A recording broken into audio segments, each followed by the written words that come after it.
Hello friend, कैसे हैं आप लोग। मैं Arun Kumar from Vyas IAS academy. आपके यूजीसी नेट का जो फर्स्ट पेपर है उसका लॉजिकल रीजनिंग की सीरीज़ लेके आया हूँ। आई थिंक आप लोग अपने घर पे सेफ़ होंगे और काफ़ी वैल्यूएबल टाइम स्पेंड कर रहे होंगे विद योर फैमिली, है ना। तो कुछ समय मिला है उसको अच्छी तरीके से यूटिलाइज़ कीजिएगा और कुछ ध्यान अपनी पढ़ाई पे भी दीजिए, ठीक है। तो लॉजिकल रीजनिंग स्टार्ट करते हैं, जो कि हमारा यूजीसी नेट में फर्स्ट पेपर में 5 मार्क्स का हमारा ये आता है, ठीक है। तो लॉजिकल रीजनिंग में जो लॉजिकल वर्ड है ये एक ग्रीक वर्ड है, जो कि ग्रीक वर्ड में इसका जो मीनिंग होता है वो लोगोस वर्ड है, उससे मिलकर बना है ये।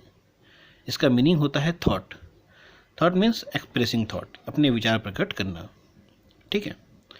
और रीजनिंग का मीनिंग देखें तो रीजनिंग एक प्रोसेस है सोचने का।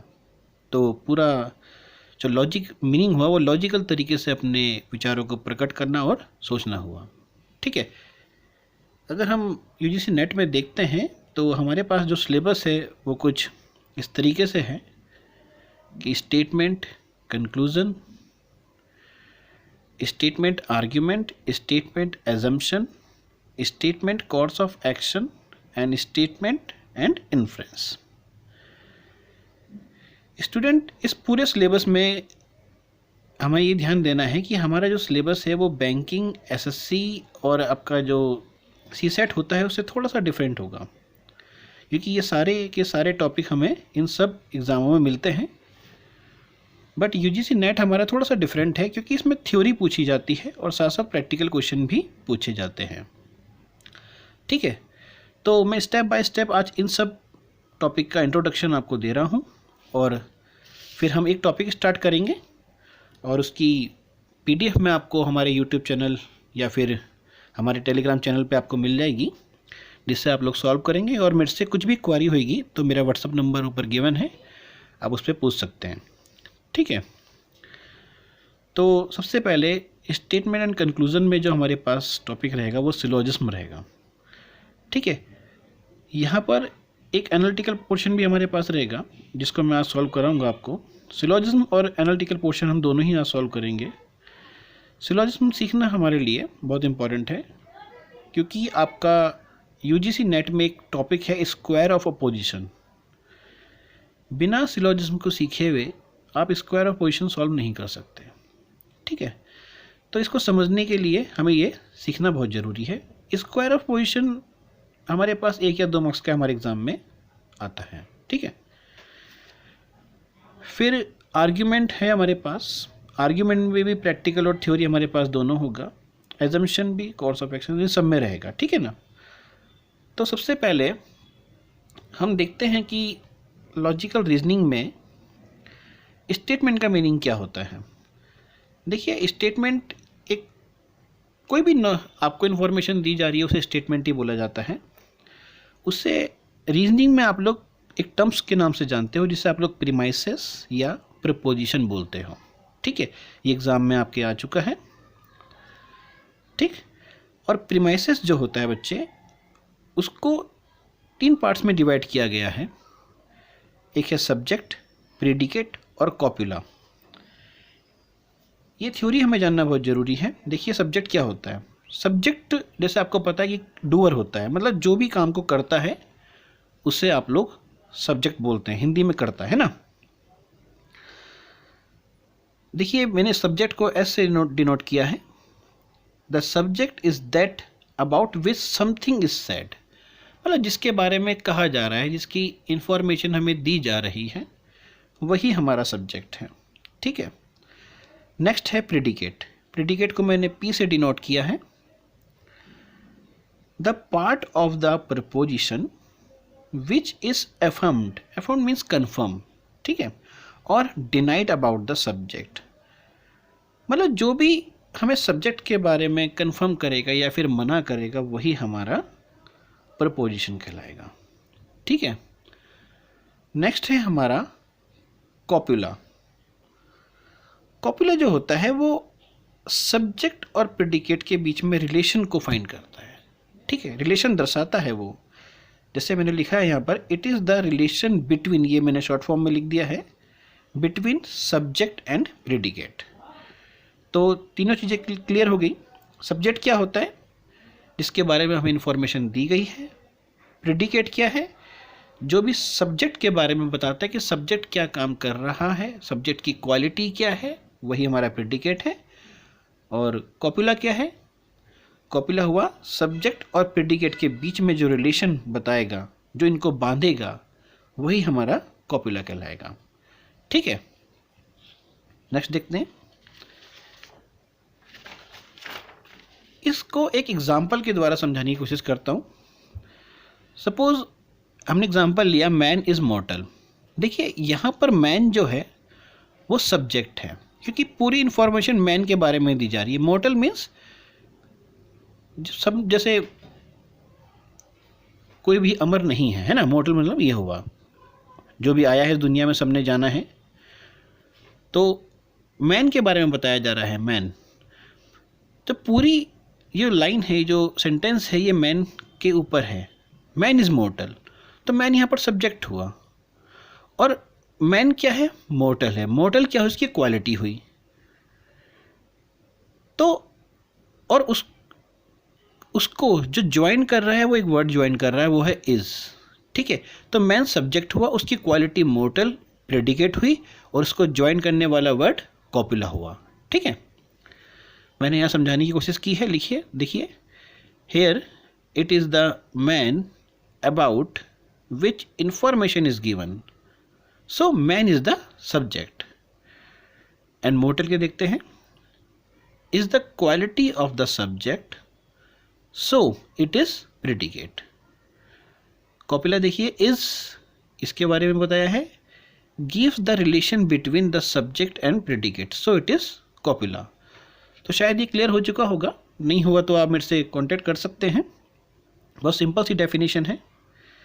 ठीक है, तो हर एक सेंटेंस में हमारे पास ये 3 वर्ड हमें जरूर पता होने चाहिए कि सब्जेक्ट क्या है, प्रेडिकेट क्या है और कॉपुला क्या है। ये हमारे पास थ्योरी में, एग्जाम में आ जाता है। देखिए, ये सिर्फ थ्योरी हमारे नेट के लिए है।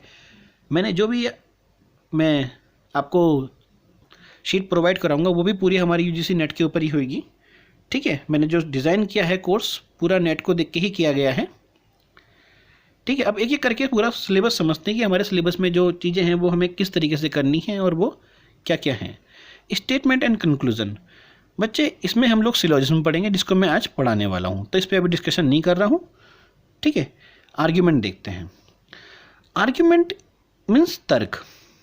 ठीक है, आर्ग्यूमेंट मतलब तर्क करना। इसको समझते हैं, जैसे आप मानिए मैंने आपसे क्लास में पूछा कि आप कल क्यों नहीं आए थे। तो जैसे कल बारिश हो रही थी, तो आपने बोला सर कि कल बारिश थी, और एक बच्चे ने बोला कि सर मेरी तबीयत ख़राब थी। तो यहाँ पर प्रैक्टिकल अगर देखा जाए तो प्रैक्टिकल में हमारे पास 2 तर्क निकल के आए, एक आया स्ट्रांग और एक आया वीक। अब ये हमें एनालाइज करना है कि इसमें से स्ट्रांग कौन सा है और वीक कौन सा है। अगर बारिश हो रही थी, स्ट्रांग तर्क है, तो सोचिए ना कि मैं भी तो बारिश में आया हूँ और बच्चे भी तो आए हैं, इसका मतलब क्या हुआ, वो वीक हुआ, है ना। दूसरे बच्चे ने बोला कि सर मेरी तबीयत ख़राब थी। अब भाई पता नहीं तबीयत कितनी ज़्यादा ख़राब थी, हमें क्या पता, है ना, पर उसकी तबीयत ज़्यादा ख़राब भी हो सकती है, तो उसका आर्ग्यूमेंट स्ट्रांग हुआ। तो हमें इनमें क्वेश्चन जो मिलेंगे वो कुछ इसी फॉर्म में मिलेंगे। आर्ग्यूमेंट में जो स्टेटमेंट होगी वो हमेशा एक क्वेश्चन की फॉर्म में होगी, याद रखिएगा। ठीक है, इसको हम लोग आगे भी करेंगे। थ्योरी टाइप के इसमें क्वेश्चन आते हैं, उसमें हमारे पास टीचिंग मेथड है। ठीक है, जैसे इंडक्टिव, डिडक्टिव, हाइपोथेटिकल, एनालॉजिकल। जिन्होंने बीएड किया है उन्हें पता होगा कि ये वो पढ़ते हैं ये सारे टॉपिक, है ना। तो ये सारे हम देखेंगे। इसके बाद हमारे पास आता है नेक्स्ट टॉपिक, हमारे पास आएगा एजम्पशन। बच्चे मैं आज सिर्फ आपको इंट्रो दे रहा हूँ, ये सारे टॉपिक मैं कराऊंगा स्टेप बाय स्टेप। पहले समझ लीजिए कि ये क्या है ना। Statement and assumption. एजम्पशन का मतलब होता है पूर्व धारणा। देखिए, हर एक सेंटेंस, अगर कोई भी सेंटेंस है, जैसे मैंने लिया था मैन इज़ मॉर्टल, तो इसके भी कंक्लूजन जरूर निकल सकता है ना, कि भाई मैन कुछ तो हर एक सेंटेंस में अपना एक कंक्लूजन निकलता है, जैसे कि कोई भी सेंटेंस हुआ उसका एक कंक्लूजन होता है, ठीक है। और एजम्पशन जो होता है वो स्टेटमेंट और कंक्लूजन के बीच में जो पार्ट आता है, जो हिडन पार्ट होता है, उसको हम लोग कंक्लूजन कहते हैं, ठीक है। एक एग्जांपल के द्वारा समझाता हूँ आपको। सोचो इसमें क्या होता है, जनरली किसी आदेश के बारे में बोला जाता है, ठीक है। जैसे मैंने एक सेंटेंस, एक किसी अधिकारी ने एक सेंटेंस बोला कि घाटा पूर्ति के लिए करों को बढ़ा दिया जाए। अगर कोई अधिकारी ये बोलता है कि घाटा पूर्ति के लिए करों को बढ़ा दिया जाए, तो इसका हमें कंक्लूजन नहीं निकालना है। उसने ये नहीं बोला है कि घाटा हुआ है, पर इसके अंदर जो छुपा हुआ भाव है वो ये है कि घाटा हुआ है। यही इसका एजम्पशन हुआ, पूर्वधारण हुआ, है ना। एक एग्जांपल और लेते हैं। जैसे कि आप लोग ऐड देखते हैं कि हम व्यास IAS अकेडमी वाले भी अपने ऐड करते हैं, है ना। हमारे न्यूज़पेपर में ऐड आते हैं, तो हम लोग उसमें लिखते हैं कि भाई हम ISPCS का ISPCS लिखा होता है, UGC नेट लिखा होता है, तो पर कहीं पर भी ये नहीं लिखा होता कि आप हमारे पास आइए, प्लीज़ आइए, है ना। पर इसका मीनिंग अंदर यही है कि हम लोग वो ऐड इसलिए कर रहे हैं कि आप लोग उसे पढ़ेंगे और हमारे पास आएंगे, है ना। तो जो चीज़ लिखी हुई नहीं है उसी को समझना पूर्वधारणा है, ठीक है। तो स्टेटमेंट होगी, स्टेटमेंट के हमारे पास कुछ कंक्लूजन दिए होंगे। कंक्लूजन क्या होंगे, या तो इम्प्लिसिट होंगे या एक्सप्लिसिट, मतलब ट्रू होंगे या फिर फॉल्स होंगे, ये हमें देखने हैं। Statement can not be, sorry, assumption cannot be statement or conclusion. Assumption always be the hidden part of the statement. Remember that. ठीक है, ये मैं आपको पूरा कराऊंगा, पर अभी थोड़ा समझिए कि हमारे टॉपिक क्या क्या हैं। नेक्स्ट है, नेक्स्ट टॉपिक है हमारा course of action. Course of action से हमारे पास एक दो क्वेश्चन कभी कभी आ जाते हैं, ठीक है। तो इसमें स्टेटमेंट जो होती है एक प्रॉब्लम की फॉर्म में होती है।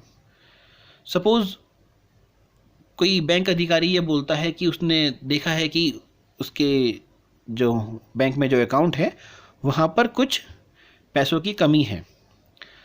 तो अब वो क्या करेगा, वो इमीडिएट पुलिस को फ़ोन करेगा या अपने साथ के जो कलीग्स हैं उन लोगों से बात करेगा, ठीक है। कुछ इस तरीके के हमारे पास ऑप्शन दे रखे हैं कि भाई इमीडिएट एक्शन क्या होना चाहिए, ठीक है। Course of action means immediate action.